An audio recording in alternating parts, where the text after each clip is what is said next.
नमस्कार दोस्तों, स्वागत है आपका हमारे इस चैनल द साहित्य नाव पर। आज से हमारे इस चैनल पर हम आपको कहानी, उपन्यास और भी अन्य साहित्य से जुड़ी चीज़ों को एक ऑडियो रूप में आपको सुनाएंगे। और आज से हम शुरू करने वाले हैं धर्मवीर भारती द्वारा रचित उपन्यास गुनाहों का देवता। और ये हमारा पहला पार्ट होगा और आगे ही हम इसके पार्ट को कंटिन्यू करते रहेंगे। तो चलिए दोस्तों, शुरू करते हैं। अगर पुराने ज़माने की नगर देवता और ग्राम देवता की कल्पनाएं आज भी मान्य होती तो मैं कहता कि इलाहाबाद का नगर देवता ज़रूर कोई रोमांटिक कलाकार है। ऐसा लगता है कि इस शहर की बनावट, गठन, जिंदगी और रहन सहन में कोई बंधे बंधाए नियम नहीं, कोई कसाव नहीं। हर जगह एक स्वच्छंद खुलाव, एक बिखरी हुई सी अनियमितता। बनारस की गलियों से भी पतली गलियां और लखनऊ की सड़कों से भी चौड़ी सड़की, यॉर्कशायर और ब्राइटन के उपनगरों का मुकाबला करने वाले सिविल लाइंस और दलदलों की जिंदगी को मात करने वाले मोहल्ले।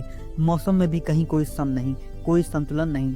सुबह मलयजी, दोपहरे अंगारी तो शामें रेशमी। धरती ऐसी कि सहारा के रेगिस्तान की तरह बालू भी मिले, मालवा की तरह हरे भरे खेत भी मिले और ऊसर और परती की भी कमी नहीं। सचमुच लगता है कि प्रयाग का नगर देवता स्वर्ग कुंजों से निर्वासित कोई मनमौजी कलाकार है, जिसके सृजन में हर रंग के दोरे हैं। और चाहे जो हो, मगर इधर कुंवर कार्तिक तथा उधर वसंत के बाद और होली के बीच में मौसम से इलाहाबाद का वातावरण नैस्टर्सियम और पैंजी के फूलों से भी ज्यादा खूबसूरत और शाम के बौरों की खुशबू से भी ज्यादा महकदार होता है। सिविल लाइंस हो या अल्फ्रेड पार्क, गंगा तट हो या खुसरो बाग, लगता है कि हवा एक नटखट दोसीजा की तरह कलियों के आंचल और लहरों के मिजाज से छेड़खानी करती चलती है। और अगर आप सर्दी से बहुत नहीं डरते तो आप जरा एक ओवरकोट डालकर सुबह सुबह घूमने निकल जाएं तो इन खुली हुई इन जगहों में की फिजा इखलाकर आपको अपने जादू में बांध लेगी। खास तौर से पौ फटने से पहले आपको एक बिल्कुल नई अनुभूति होगी। वसंत के नए नए मौसमी फूलों के रंग से मुकाबला करने वाली हल्की सुनहली बाल सूर की अंगुलियां सुबह की राजकुमारी की गुलाबी वक्ष पर बिखरे हुए भौराले गेसुए को धीरे धीरे हटाती जाती हैं और क्षितिज पर सुनहली तरुणाई बिखर पड़ती है। एक ऐसी ही खुशनुमा सुबह थी और जिसकी कहानी मैं कहने जा रहा हूँ। वह सुबह से भी ज्यादा मासूम युवक प्रभाती गाकर फूलों को जगाने वाले देवदूत की तरह अल्फ्रेड पार्क के लान पर फूलों की सरजमी के किनारे किनारे घूम रहा था। कत्थई स्वीट पी के रंग का चश्मीना पहने लंबा कोट, जिसका एक कॉलर उठा हुआ था, दूसरे कॉलर में सरों की एक पत्ती बटन होल में लगी हुई थी, सफेद मक्खन जीन की पतली पैंट और पैरों में सफेद जरी की पेशावरी सैंडलें। भरा हुआ गोरा चेहरा और ऊंचे चमकते हुए माथे पर झूलती हुई एक रूखी भूरी लट। चलते चलते उसने एक रंग बिरंगा गुच्छा इकट्ठा कर लिया था और रह रहकर वह उसे सूंघ लेता था। पूरब के आसमान की गुलाबी पंखुड़ियां बिखरने लगी थी और सुनहले पराग की एक बौछार सुबह के ताजे फूलों पर बिछ रही थी। अरे सुबह हो गई, उसने चौंक कर कहा और पास की एक बेंच पर बैठ गया। सामने से एक माली आ रहा था। क्यों जी, लाइब्रेरी खुल गई? अभी नहीं बाबूजी, उसने जवाब दिया। वह फिर संतोष से बैठ गया और फूलों की पंखुड़ियों को नीचे फेंकने लगा। जमीन पर बिछाने वाली सोने की चादर परतों पर परतें बिछाती जा रही थी और पेड़ों की छायाओं को रंग गहराने का लगा था। उसकी बेंच के नीचे फूलों की चुनी हुई पत्तियां बिखरी थी और अब उसके पास सिर्फ एक फूल बाकी रह गया था। हल्के से फालसई रंग के उस फूल पर गहरे बैजनी डोरे थे। हेलो कपूर, सहसा किसी ने पीछे से कंधे पर हाथ रखकर कहा। यहाँ क्या झक मार रहे हो सुबह सुबह? उसने मुड़कर पीछे देखा। आओ ठाकुर साहब, आओ बैठो यार, लाइब्रेरी खुलने का इंतजार कर रहा हूँ। क्यों, यूनिवर्सिटी लाइब्रेरी चाट डाली? अब इसे तो शरीफ लोगों के लिए छोड़ दो। हाँ, शरीफ लोगों के लिए छोड़ रहा हूँ। डॉक्टर शुक्ला की लड़की है ना, वह इसकी मेंबर बनना चाहती है तो मुझे आना पड़ा। उसी का इंतजार भी कर रहा हूँ। डॉक्टर शुक्ला तो पॉलिटिक्स डिपार्टमेंट में है ना? नहीं, गवर्नमेंट साइकोलॉजिकल ब्यूरो में। और तुम पॉलिटिक्स में रिसर्च कर रहे हो? नहीं, इकोनॉमिक्स में। बहुत अच्छे, तो उनकी लड़की को सदस्य बनवाने आए हो? कुछ अजब स्वर में ठाकुर ने कहा। छिया, कपूर ने हंसते हुए कुछ अपने को बचाते हुए कहा। यार, तुम जानते हो कि मेरा उनसे कितना घरेलू संबंध है। जब से मैं प्रयाग आया हूँ उन्हीं के सहारे हूँ और आजकल उन्हीं के यहाँ पढ़ता लिखता भी हूँ। ठाकुर साहब हंस पड़े। अरे भाई, मैं डॉक्टर शुक्ला को नहीं जानता क्या? उनसा भला आदमी कितना मुश्किल है। तुम सफाई व्यर्थ में दे रहे हो। उनसा भला आदमी मिलना मुश्किल है, तुम सफाई व्यर्थ में दे रहे हो। ठाकुर साहब यूनिवर्सिटी के उन विद्यार्थियों में से थे जो बराए नाम विद्यार्थी होते हैं, और कब तक ये यूनिवर्सिटी को सुशोभित करते रहेंगे इसका कोई निश्चय नहीं। एक अच्छे खासे रुपए वाले व्यक्ति थे और घर के तालुकेदार, हंसमुख पंक्तियों कसने में मजा लेने वाले, मगर दिल के साफ, निगाह के सच्चे। बोले, एक बात तो मैं स्वीकार करता हूँ कि तुम्हारी पढ़ाई का सारा श्रेय डॉक्टर शुक्ला को है। तुम्हारे घर वाले तो कुछ खर्चा भेजते नहीं, उनसे अलग होकर ही आया था। समझ लो कि उन्होंने भी किसी न किसी बहाने से मदद ही की है। अच्छा आओ, तब तक लोटस पॉन्ड तक ही घूम लें, फिर लाइब्रेरी भी खुल जाएगी। दोनों उठकर एक कृत्रिम कमल सरोवर की ओर चल दिए जो पास में ही बना हुआ था। सीढ़ियां चढ़कर ही उन्होंने देखा कि एक सज्जन किनारे बैठे कमलों की ओर एकटक देखते हुए ध्यान में तल्लीन है। छिपकली से दुबले पतले बालों की एक लट माथे पर झूमती हुई कोई प्रेमी है या कोई फिलोसोफर है? देखा ठाकुर? नहीं यार, दोनों से निकृष्ट कोटि के जीव हैं। ये कवि है, मैं इन्हें जानता हूँ। ये रविंद्र बिसरैया हैं, एमए में पढ़ता है। आओ मिलाएं तुम्हें। ठाकुर साहब ने एक बड़ा सा घास का तिनका तोड़कर पीछे से चुपके से जाकर उसकी गर्दन गुदगुदाई। बिसरैया चौंक उठा, पीछे मुड़कर देखा और बिगड़ गया। यह क्या बदतमीजी है ठाकुर साहब? मैं कितने गंभीर विचारों में डूबा था। और सहसा बड़े विचित्र स्वर में आंखें बंद कर बिसरैया बोला, आह कैसा मनोरम प्रभात है। मेरी आत्मा में घोर अनुभूति हो रही थी। कपूर बिसरैया की मुद्रा पर ठाकुर साहब की ओर देखकर मुस्कुराया और इशारे से बोला, है यार सरल की चीज, छेड़ो यार। ठाकुर साहब ने तिनका फेंक दिया और बोले, माफ करना भाई बिसरैया, बात यह है कि हम लोग कवि तो हैं नहीं, इसलिए समझ नहीं पाते क्यों क्या सोच रहे हो तुम। बिसरैया ने आंखें खोली और एक गहरी सांस लेकर बोला, मैं सोच रहा था कि आखिर प्रेम क्या होता है, क्यों होता है, कविता क्यों लिखी जाती है, फिर कविता के संग्रह उतने क्यों नहीं बिकते जितने उपन्यास या कहानी संग्रह। बात तो गंभीर है। कपूर बोला, जहाँ तक मैंने समझा और पढ़ा है, प्रेम एक तरह की बीमारी होती है, मानसिक बीमारी, जो मौसम बदलने के दिनों में होती है, मसलन कुंवार कार्तिक या फागुन चैत। उसका संबंध रीढ़ की हड्डी से होता है और कविता एक तरह का स्तन्यपात होता है। मेरा मतलब आप समझ रहे हैं ना मिस्टर सिबरैया? सिबरैया नहीं बिसरैया, ठाकुर साहब ने टोका। बिसरैया ने कुछ उजलत, कुछ परेशानी और कुछ गुस्से से उनकी ओर देखा और बोला, क्षमा कीजिएगा, आप या तो फ्रायडवादी हैं या प्रगतिवादी, और मैं आपके विचार सर्वदा विदेशी हुई और आपके विचार सर्वदा विदेशी हैं। मैं इस तरह के विचारों से घृणा करता हूँ। कपूर कुछ जवाब देने ही वाला था कि ठाकुर साहब बोले, अरे भाई बेकार उलझ गए तुम लोग, पहले परिचय तो कर लो आपस में। ये हैं श्री रविचंद्र कुमार कपूर, विश्वविद्यालय में रिसर्च कर रहे हैं, और आप हैं श्री रविंद्र बिसरैया, इस वर्ष एमए में बैठ रहे हैं, बहुत अच्छे कवि हैं। कपूर ने हाथ मिलाया और फिर गंभीरता से बोला, क्यों साहब, आपको दुनिया में और कोई काम नहीं रहा जो आप कविता करते हैं? बिसरैया ने ठाकुर साहब की ओर देखा और बोला, ठाकुर साहब यह मेरा अपमान है, मैं इस तरह के सवालों का आदी नहीं हूँ, और उठ खड़ा हुआ।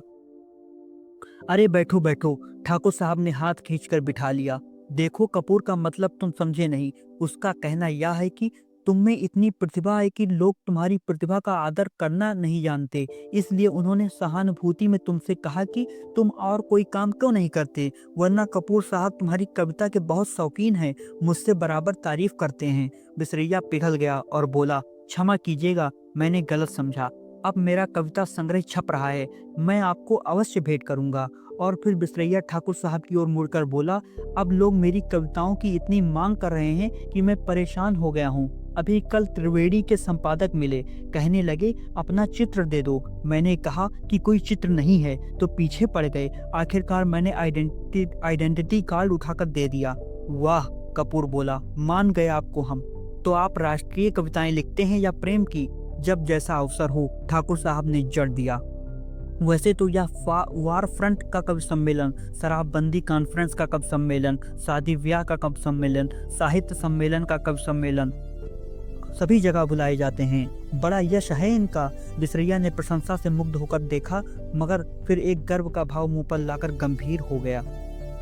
कपूर थोड़ी देर चुप रहा, फिर बोला, तो कुछ हम लोगों को भी सुनाइए ना। अभी तो मूड नहीं है, बिसरैया बोला। ठाकुर साहब बिसरैया को पिछले 5 सालों से जानते थे। वो अच्छी तरह जानते थे कि बिसरैया किस समय और कैसी कविता सुनाता है। अतः बोले, ऐसे नहीं कपूर, आज शाम को आओ, जरा गंगा जी चलें, कुछ बोटिंग करें, कुछ खाना पीना रहे, तब कविता भी सुनना। कपूर को बोटिंग का बेहद शौक था, फौरन राजी हो गया और शाम का विस्तृत कार्यक्रम बन गया। इतने में एक कार उधर से लाइब्रेरी की ओर गुजरी। कपूर ने देखा और बोला, अच्छा ठाकुर साहब, मुझे तो इजाजत दीजिए, अब चलूं लाइब्रेरी में। वे लोग आ गए। आप कहाँ चल रहे हैं? मैं जरा जिमखाने की ओर जा रहा हूँ। अच्छा भाई, तो शाम को पक्की रही? बिल्कुल पक्की, कपूर बोला और चल दिया। लाइब्रेरी की पोर्टिको में कार रुकी थी और उसके अंदर ही डॉक्टर साहब की लड़की बैठी थी। क्यों सुधा, अंदर क्यों बैठी हो? तुम्हें ही देख रही थी चंदर। और वह उतर आई। दुबली पतली नाटी सी साधारण सी लड़की, बहुत सुंदर नहीं, केवल सुंदर, लेकिन बातचीत में बहुत दुलारी। चलो अंदर चलो, चंदर ने कहा। वह आगे बढ़ी, फिर ठिठक गई और बोली, चंदर, एक आदमी को 4 किताबें मिलती हैं? हाँ, क्यों? तो उसने बड़े भोलेपन से मुस्कुराते हुए कहा, तो तुम अपने नाम से मेंबर बन जाओ और 2 किताबें हमें दे दिया करना। बस, ज्यादा का हम क्या करेंगे? नहीं, चंदर हंसा, तुम्हारा तो दिमाग खराब है, खुद क्यों नहीं बनती मेंबर? नहीं, हमें शर्म लगती है, तुम बन जाओ मेंबर हमारी जगह पर। पगली कहीं की। चंदन ने उसका कंधा पकड़कर आगे ले चलते हुए कहा, वाह रे शर्म, अभी कल ब्याह होगा तो कहना हमारी जगह तुम बैठ जाओ चंदर। कॉलेज में पहुंच गई लड़की, अभी शर्म नहीं छूटी इसकी, चल अंदर। वह हिचकती ठिठकती झेपती और मुड़ मुड़ कर चंदर की ओर रूठी हुई निगाहों से देखती हुई अंदर चली गई। थोड़ी देर बाद सुधा 4 किताबें लादे हुए निकली। कपूर ने कहा, लाओ मैं ले लूं, तो बांस की पतली टहनी की तरह लहरा कर बोली, सदस्य मैं हूँ, तुम्हें क्यों दूं किताबें? और जाकर कार के अंदर किताबें पटक दी। फिर बोली, आओ बैठो अंदर, मैं अब घर जाऊंगा। यह देखो। और उसने भीतर से कागजों का एक बंडल निकाला और बोली, देखो यह पापा ने तुम्हारे लिए दिया है, लखनऊ में कॉन्फ्रेंस है ना, वही पढ़ने के लिए यह निबंध लिखा है उन्होंने। शाम तक यह टाइप हो जाना चाहिए। जहाँ संख्याएं हैं वहाँ खुद आपको बैठकर बोलना होगा। और पापा सुबह से ही कहीं गए हैं, समझे जनाब? उसने बिल्कुल अल्हड़ बच्चों की तरह गर्दन हिलाकर शोक स्वरों में कहा। कपूर ने बंडल ले लिया और कुछ सोचता हुआ बोला, लेकिन डॉक्टर साहब का हस्तलेख, इतने पृष्ठ शाम तक कौन टाइप कर देगा? इसका भी इंतजाम है। और अपने ब्लाउज में से एक पत्र निकालकर चंदर के हाथ में देती हुई बोली, यह कोई पापा की पुरानी ईसाई छात्रा है, टाइपिस्ट। इसके घर मैं तुम्हें पहुंचाए देती हूँ, मुखर्जी रोड पर रहती है, या उसी के यहाँ टाइप करवा लेना और यह खत उसे दे देना। लेकिन अभी मैंने चाय नहीं पी, समझ गए? अब तुम सोच रहे होगे कि इसी बहाने सुधा तुम्हें चाय भी पिला देगी। सो मेरा काम नहीं है जो मैं चाय पिलाऊं, पापा का काम है। या चलो चलो। चंदर जाकर भीतर बैठ गया और किताब उठाकर देखने लगा। अरे, 4 कविता की किताबें उठा लाई, समझ में आएगी तुम्हारे? क्यों सुधा? नहीं, चिढ़ाते हुए सुधा बोली, तुम कहो तुम्हें समझा दे, इकोनॉमिक्स पढ़ने वाले क्यों क्या जाने साहित्य। अरे, मुखर्जी रोड पर ले चलो ड्राइवर। चंदर बोला, इधर कहाँ चल रहे हो? नहीं, पहले घर चलो। सुधा बोली, चाय पी लो तब जाना। नहीं, मैं चाय नहीं पीऊंगा। चंदर बोला, चाय नहीं पीऊंगा? वाह वाह। सुधा की हंसी में दूधिया बचपन छलक उठा। मुंह तो सूख कर गोभी हो रहा है, चाय नहीं पियेंगे। बंगला आया तो सुधा ने महाराजन से चाय बनाने के लिए कहा और चंदर को स्टडी रूम में बिठाकर प्याले निकालने के लिए चल दी। तो यह घर, यह परिवार चंद्र कपूर का अपना हो चुका था। जब से वह अपनी माँ से झगड़कर प्रयाग भाग आया था पढ़ने के लिए, यहाँ आकर बीए में भर्ती हुआ था और कम खर्च के ख्याल से चौक में एक कमरा लेकर रहता था। तभी डॉक्टर शुक्ला उसके सीनियर टीचर थे और उसकी परिस्थितियों से अवगत थे। चंदर की अंग्रेजी बहुत ही अच्छी थी और डॉक्टर शुक्ला उससे अपने लेख लिखवाकर पत्रिकाओं में भिजवाते थे। उन्होंने कई पत्रों के आर्थिक स्तंभ का काम चंदर को दिलवा दिया था और उसके बाद चंदर के लिए डॉक्टर शुक्ला का स्थान अपने संरक्षक और पिता से भी बढ़कर हो गया था। चंदर शर्मीला लड़का था, बेहद शर्मीला। कभी उसने यूनिवर्सिटी के वजीफे के लिए भी कोशिश न की थी, लेकिन जब बीए में वह सारी यूनिवर्सिटी में सर्वप्रथम आया, तब स्वयं इकोनॉमिक विभाग ने उसे यूनिवर्सिटी के आर्थिक प्रकाशनों का वैतनिक संपादक बना दिया था। एमए में भी वह सर्वप्रथम आया और उसके बाद उसने रिसर्च ले ली। उसके बाद डॉक्टर शुक्ला यूनिवर्सिटी से हटकर ब्यूरो में चले गए थे। अगर सच पूछा जाए तो उसके सारे करियर का श्रेय डॉक्टर शुक्ला को था, जिन्होंने हमेशा उसकी हिम्मत बढ़ाई और उसको अपने लड़के से बढ़कर माना। अपनी सारी मदद के बावजूद डॉक्टर शुक्ला ने उससे इतना अपनापन बनाए रखा कि कैसे धीरे धीरे चंदर सारी गैरियत खो बैठा, या उसे खुद नहीं मालूम। यह बंगला, इसके कमरे, इसके लॉन, इसकी किताबें, इसके निवासी सभी कुछ जैसे उसके अपने थे और सभी का उससे न जाने कितने जन्मों का संबंध था। और यह नन्ही दुबली पतली रंगीन चंद्र किरण सी सुधा जब आज से वर्षों पहले यह 7वीं पास करके अपनी बुआ के पास से यहाँ आई थी, तब से लेकर आज तक कैसे वह अभी चंद्र की अपनी होती गई, इसे चंद्र खुद नहीं जानता था। जब वह आई थी तब वह बहुत शर्मीली थी, बहुत भोली थी। 8वीं में पढ़ने के बावजूद वह खाना खाते वक्त रोती थी, मचलती थी, तो अपनी कापी फाड़ देती थी। और जब तक डॉक्टर साहब उसे गोदी में बिठाकर नहीं मनाते थे, वह स्कूल नहीं जाती थी। 3 बरस की अवस्था में ही उसकी माँ चल बसी थी और 10 साल तक वह अपनी बुआ के पास एक गांव में रही थी। अब 13 वर्ष की होने पर गांव वालों ने उसकी शादी पर जोर देना शुरू कर दिया और शादी न होने पर गांव की औरतों ने हाथ नचाना और मुंह मटकाना शुरू किया। तो डॉक्टर साहब ने उसे इलाहाबाद बुलाकर 8वीं में भर्ती करा दिया। जब वह आई थी तो आधी जंगली थी, तरकारी में घी कम होने पर महाराजन का चौका जूठा कर देती थी और रात में फूल तोड़कर न लाने पर अक्सर उसने माली को दांत भी काट खाया था। चंदर से जरूर वह बेहद डरती थी, पर न जाने क्यों चंदर भी उससे नहीं बोलता था। लेकिन जब 2 साल तक उसके ये उपद्रव जारी रहे और अक्सर डॉक्टर साहब गुस्से के मारे उसे साथ खिलाते थे और न उससे बोलते थे, तो वह रो रो कर और सिर पटक पटक कर अपनी जान आधी कर देती थी। तब अक्सर चंदर ने पिता और पुत्री का समझौता कराया था, अक्सर सुधा को डांटा था, समझाया था। और सुधा घर भर से अल्हड़ पुरवाई और विद्रोही झोंके की तरह तोड़ फोड़ मचाती रहने वाली सुधा चंदर की आंख के इशारे पर सुबह की नसीम की तरह शांत हो जाती थी। कब और क्यों उसने चंदर के इशारों का यह मौन अनुशासन स्वीकार कर लिया, यह उसे खुद नहीं मालूम था। और यह सभी कुछ इतने स्वाभाविक ढंग से, इतना अपने आप होता गया कि दोनों में से कोई भी इस प्रक्रिया से वाकिफ नहीं था, कोई भी इसके प्रति जागरूक न था। दोनों का एक दूसरे के प्रति अधिकार और आकर्षण इतना स्वाभाविक था जैसे शरद की पवित्रता या सुबह की रोशनी। और मजा तो यह था कि चंदर की शक्ल देखकर छिप जाने रहने वाली सुधा इतनी ढीठ हो गई थी तो उसका सारा विद्रोह, सारी झुंझलाहट, मिजाज की सारी तेजी, सारा तीखापन और सारा लड़ाई झगड़ा सभी की तरफ से हटकर चंदर की ओर केंद्रित हो गया था। वह विद्रोहिणी अब शांत हो गई थी, इतनी शांत, इतनी सुशील, इतनी विनम्र, इतनी मिष्ट भाषणी कि सभी को देखकर ताजुब होता था। लेकिन चंदर को देखकर जैसे उसका बचपन फिर लौट आता था। और जब तक वह चंदर को खींचा कर, छेड़ कर लड़ नहीं लेती थी, उसे चैन नहीं पड़ता था। अक्सर दोनों में अनबोला रहता था। लेकिन जब 2 दिन तक दोनों मुंह फुलाए रहते थे और डॉक्टर साहब के लौटने पर सुधा उत्साह से उनके ब्यूरो का हाल नहीं पूछती थी और खाते वक्त दुलार नहीं दिखाती थी, तो डॉक्टर साहब फौरन पूछते थे, क्या चंदर से लड़ाई हो गई है क्या? फिर वह मुंह फुलाकर शिकायत करती रहती थी। और शिकायतें भी क्या क्या करती थी। चंदर ने उसकी हेड मिस्ट्रेस का नाम एलिफेंटा रखा था, या चंदर ने उसके डिबेट के भाषण के पॉइंट नहीं बताए, या चंदर कहता है कि सुधा की सखियां कोयला बेचती हैं। और जब डॉक्टर साहब कहते कि वह चंदर को डांट देंगे तो वह खुशी से फूल उठती और चंदर के आने पर आंखें नचाती हुई चिढ़ाती थी, कहो कैसी रही डांट, कैसी पड़ी डांट। वैसे सुधा अपने घर की पुरखिन थी। किस मौसम में कौन सी तरकारी पापा को माफिक पड़ती है, बाजार में चीजों का क्या भाव है, नौकर चोरी तो नहीं करता, पापा कितने सोसाइटियों के मेंबर हैं, चंदर के इकोनॉमिक्स के कोर्स में क्या क्या है, यह सभी उसे मालूम था। मोटर या बिजली बिगड़ जाने पर वह थोड़ी बहुत इंजीनियरिंग भी कर लेती थी और मातृत्व का अंश तो उसमें इतना था कि हर नौकर और नौकरानी उससे अपना सुख दुख कह देते थे। पढ़ाई के साथ साथ घर का सारा कामकाज करते हुए उसका स्वास्थ्य भी कुछ बिगड़ गया था और ये अपनी उम्र के हिसाब से कुछ अधिक शांत, संयम, गंभीर और बुजुर्ग थी। मगर अपने पापा और चंदर, इन दोनों के सामने हमेशा उसका बचपन इठलाने लगता था। दोनों के सामने उसका हृदय उन्मुक्त था और इसने बाधाहीन। लेकिन हाँ, एक बात थी, उसे जितना स्नेह भरी फटकारें और स्वास्थ्य के प्रति चिंता अपने पापा से मिलती थी, वह सब बड़े निस्वार्थ भाव से चंदर को दे डालती थी।